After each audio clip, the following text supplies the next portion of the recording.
Well, hello and welcome to our launch day of Youth Unlimited citywide listening circles. There have been months of preparation leading up to this evening. We are thrilled to finally be here. We are, aren't we, Lisa? Good evening, friends. I'm Scott Moore, Executive Director of Youth Unlimited here in Toronto, where we serve over 1,000 young people each week in grassroots programs all over the city. Of course, things look somewhat different these days, but we continue to innovate and adapt to ensure young people are cared for and experiencing the love of God through these challenging times. And I'm Lisa from Finishing the Task with Saddleback Community Church, and will be your host for the next 2 weeks as we gather to listen and learn from our listening circles. Scott, what is YU's heart behind these next couple weeks of listening circles? You know, our hearts are full of a lot of hopes for this experience in the coming days. Our vision at YU is to see young people transformed by God and in turn to be a transforming presence in our city. And so our vision encapsulates all that God would want for the city of Toronto. To us then, this means we need to wrestle with and respond to the critical issues facing our young people in the city today. And we want to do that together with our supporters and others who have the same hope for our young people and our city. Do you know, I'm so looking forward to being able to participate together in these listening circles, to actually have some dialogue and interaction, which is a unique opportunity compared to most traditional events. That's true, Lisa. You know, tonight's listening circle on Inequity for Black youth will allow you to participate by online chat and submitted questions that our esteemed panel can address.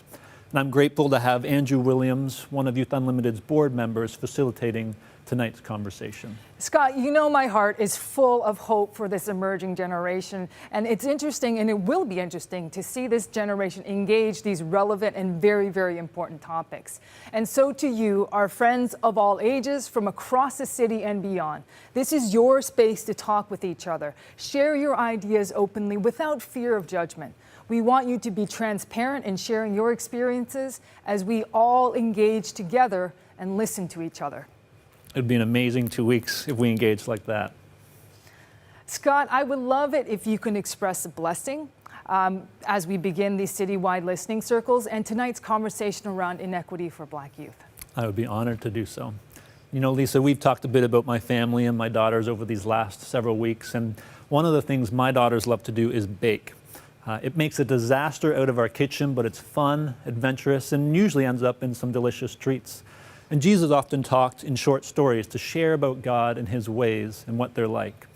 My girl's love for baking reminds me of one of those stories where Jesus said, "The kingdom of heaven is like yeast that a woman took and mixed into about 60 pounds of flour until it worked all through the dough."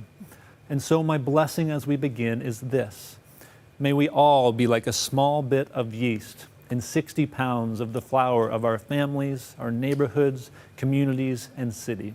May these conversations shape us to have God's heart of compassion for our youth and city and lead us to be agents of transformation wherever we are. Thank you so much for that. What an inspiring prayer.